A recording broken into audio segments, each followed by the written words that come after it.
mengadakan sambutan dari Kepala Kantor Kementerian Agama Kabupaten Kepulauan Anambas kepada Bapak Dr. Haji Rizal Abdullah MA, kami persilakan.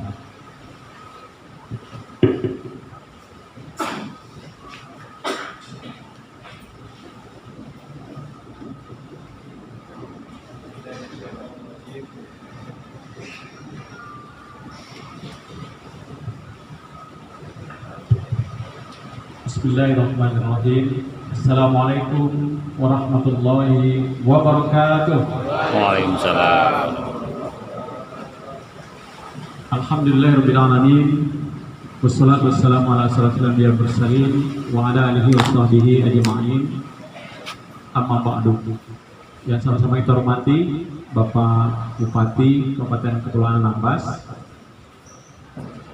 Yang sama-sama kita hormati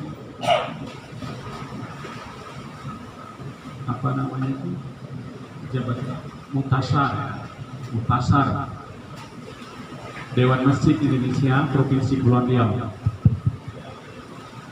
dan juga Pak Tengku ini anggota DPRD, Wakil Ketua DPRD Provinsi Kepulauan Riau. Yang kita hormati Forum Koordinasi Pimpinan Daerah Kabupaten Kepulauan Anambas, ada Pak Kapolres yang mewakili, Pak Kacarjari yang mewakili, dan Lanal yang mewakili. Kemudian ada Ketua Pengadilan Agama yang mewakili, Majelis Ulama. Kemudian Basnas juga hadir bersama kita. Kemudian ada Dan Ramil juga yang mewakili. Kemudian Pak Camat, para orang tua kami semuanya dari LAM juga hadir. Para tokoh-tokoh agama, tokoh-tokoh masyarakat, bapak-bapak, ibu-ibu, hadirin sekalian yang tidak dapat saya sebutkan satu persatu.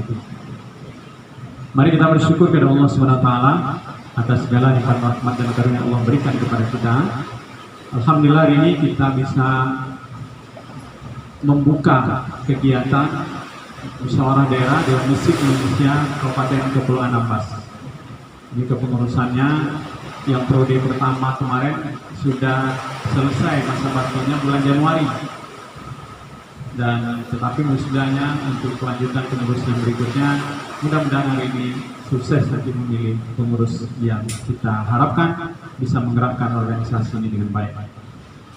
Selawat kita kepada pengindah yang Muhammad salam, Allahumma sholli ala sayyidina Muhammad wa ala ali sayyidina Muhammad. Bapak Bupati, Bapak Ketua Mutasar yang kami hormati, untuk informasi kita bersama bahwa di Anambas ini sesungguhnya ada 97 masjid yang ada di seluruh kabupaten kota. Ini berdasarkan pendataan kami di Kementerian Agama dan berdasarkan profil buku yang kita terbitkan di Kementerian Agama. Jadi data terakhir kita ada 97 masjid dan ada 49 musola. Nah, kemudian tentunya di kabupaten kita sudah punya Masjid Agung yang kita sudah tidak asing lagi menjadi kebanggaan kita semua, dan insya Allah akan menjadi tempat hajat besar kita pelaksanaan MTQ Provinsi Kepri beberapa hari ke depan nanti. Dan di setiap kecamatan itu juga sudah ada masjid-masjid yang disebut dengan masjid besar. Jadi ada di Kecamatan Siantan, kalau dulu namanya Masjid Jami. Nah, Masjid Jami itu masjid tingkat desa, kelurahan. Maka sekarang grade-nya sudah naik jadi masjid besar. Dan karena kita punya 10 kecamatan, insya Allah di 10 kecamatan juga ada masjid besar. Nanti masjid desa dan seterusnya. Bapak Ibu sekalian, tentunya kita berharap dari masjid-masjid yang ada ini, masjidnya menjadi makmur. Makmur ini ada 2 makmurnya. Yang pertama, makmur itu dilihat dari segi arsitekturnya yang bagus. Ini juga boleh dikatakan makmur, sehingga dengan masjid yang indah, yang cantik itu membuat orang jadi tertarik untuk berkunjung. Nah, di masjid besar kita ini, di masjid agung kita ini kemarin Pak Fatih, ada kapal Bukit Raya masuk dan ternyata singgah lebih kurang 1 jam ya cuma di sini. Tapi ada beberapa orang yang langsung ke masjid kita hanya untuk sekedar sholat sunnah. Kenapa? Masjidnya cantik sekali Pak, indah sekali, dan kami penasaran ingin hadir di situ. Nah, ini merupakan salah satu daya tarik orang untuk datang karena masjidnya indah. Maka Bapak dan Ibu, dalam Islam juga tidak dilarang untuk kita membuat yang indah-indah itu, karena Allah juga suka kepada yang indah-indah. Apalagi orang. Nah, ya Pak, ya kan, nampak yang cantik kita suka lihat kan. Kemudian memakmurkan masjid itu tak lepas juga dari program. Innama ya'muru masjidallah yang dibacakan oleh panitia itu tadi, tentunya ini tak lepas dari program. Maka kalau masjidnya cantik, indah, merupakan salah satu daya tarik, maka kita juga mesti hidupkan dia dengan memakmurkan berdasarkan program-program kegiatan-kegiatan pembinaan umat yang ada di sana. Kalau kita ambil tema hari ini, implementasi program strategis dan masjid itu, mewujudkan kemakmuran masjid dan memakmurkan masjid. Ini kemarin ada semacam award ini yang diberikan oleh Dewan Masjid Indonesia. Maka sesungguhnya uraian dari ini tadi kebetulan belum disampaikan semuanya. Saya ingin tambahkan, boleh Pak Mutasyar? Boleh ya? Ada beberapa hal yang mesti kita lakukan terkait dengan masjid. Ini kebetulan saya juga di Dewan Masjid bagian wakil ketua berapa saya? 2 ya. Nah, saya ingin tambahkan beberapa hal yang disampaikan oleh Pak Mutasyar tadi. Sesungguhnya ada 10, tapi kalau boleh saya tambahkan jadi 11 program unggulan dengan masjid. Mudah-mudahan ini bisa menjadi program di tempat kita untuk kita sukseskan nanti. Yang pertama,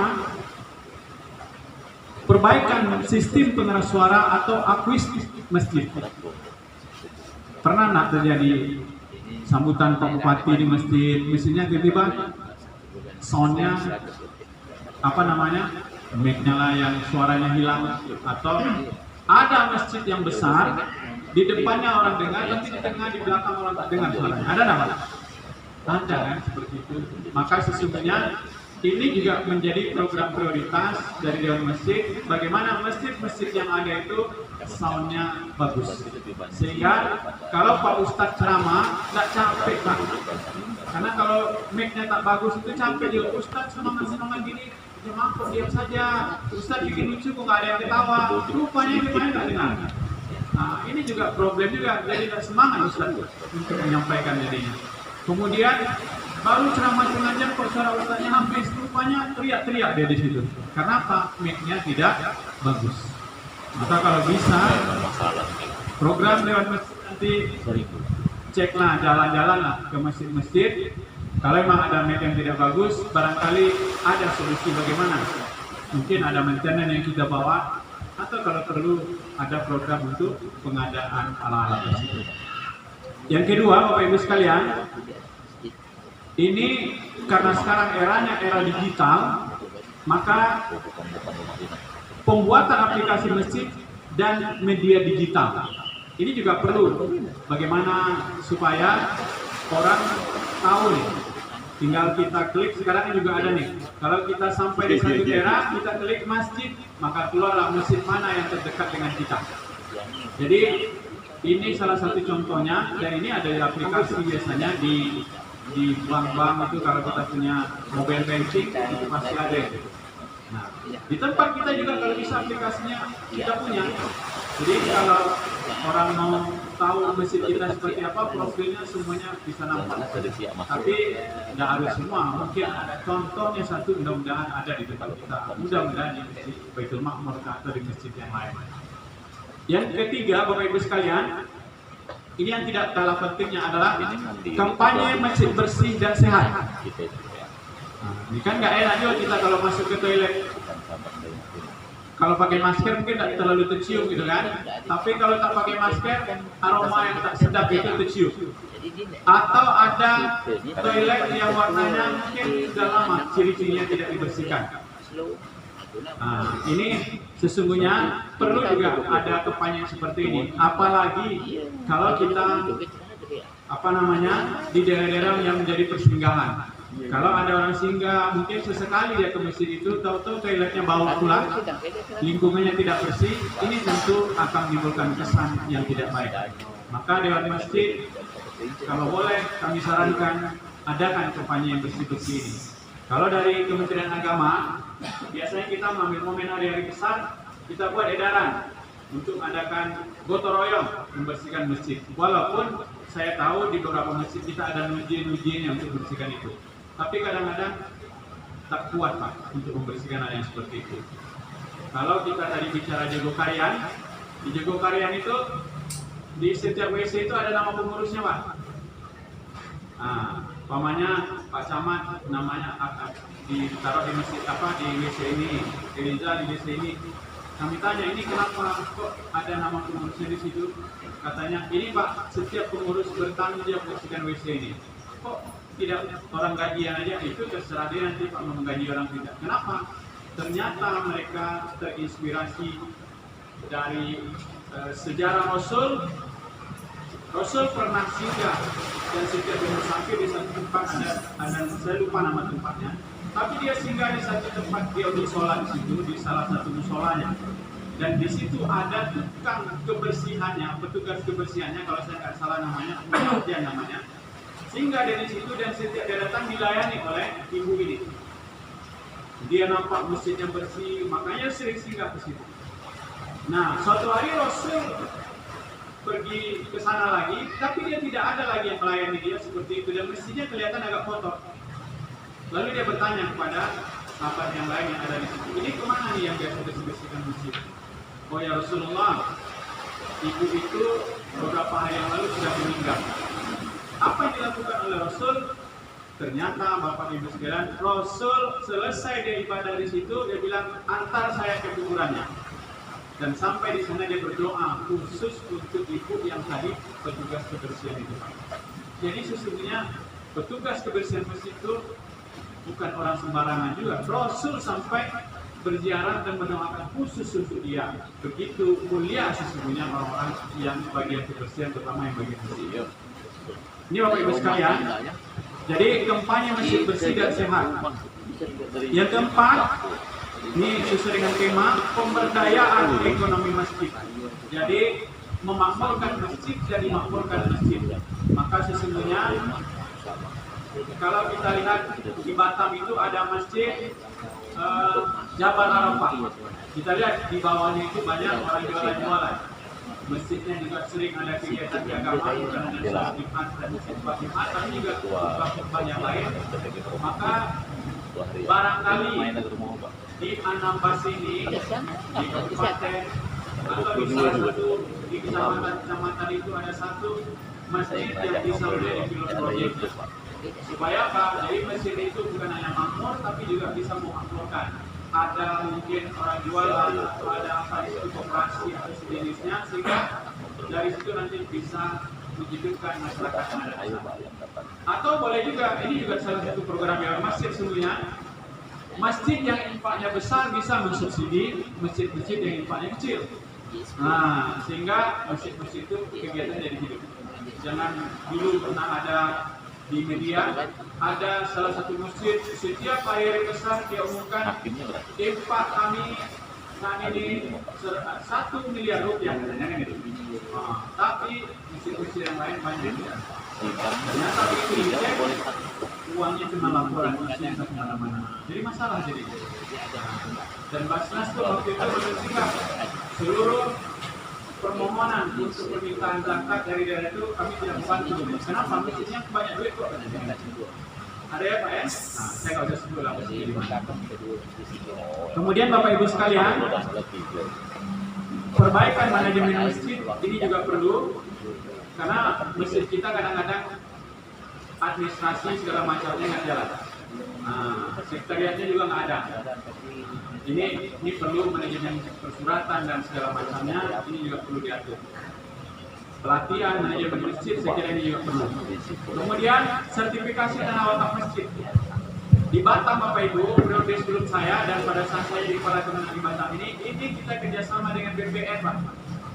Bukan hanya masjid tapi semua rumah ibadah. Walaupun belum bisa keseluruhan ya tentu ya. Tapi rata-rata masjid di Batam itu sudah punya sertifikat tanahnya. Kalau memang itu wakaf sudah ada sertifikat dari BPN. Ini juga perlu saya kira tempat kita. Mungkin sekarang belum terjadi masalah, tapi ke depan anak cucu kita bisa jadi bermasalah nanti dengan rumah ibadah kalau tidak punya surat-surat yang jelas.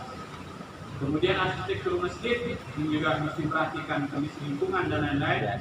Kemudian pendidikan dan dakwah berbasis masjid, manfaatkan masjid kita untuk hal yang baik. Kemudian wisata religi, ini tempat kita bagus sekali untuk wisata religi ini. Kemudian masjid yang ramah anak, ini juga program pemerintah. Jadi bagaimana masjid kita ramah anak, jangan anak yang mau sholat itu lalu bising suruh balik. Nah, tapi bagaimana anak ini sudah mau ke masjid, bagaimana membuat dia betah di masjid tapi tidak mengganggu anak. Juga mungkin melengkapi fasilitas yang bisa ramah anak. Saya kira ini beberapa hal yang ingin saya sampaikan dan terima kasih atas waktu yang diberikan. Mohon maaf mungkin kepanjangan. Sebelum diakhiri, saya ingin sampaikan satu pantun. Setelah sholat langsung wirid, supaya tercapai hajat dan keinginan. Hari ini kita musda Dewan Masjid, semoga masjid semakin dimakmurkan. Terima kasih atas segala perhatian, mohon maaf bila ada kekurangan. Wallahu muwaffiq ila aqwamit thoriq, bila taufiq hidayah. Assalamualaikum warahmatullahi wabarakatuh.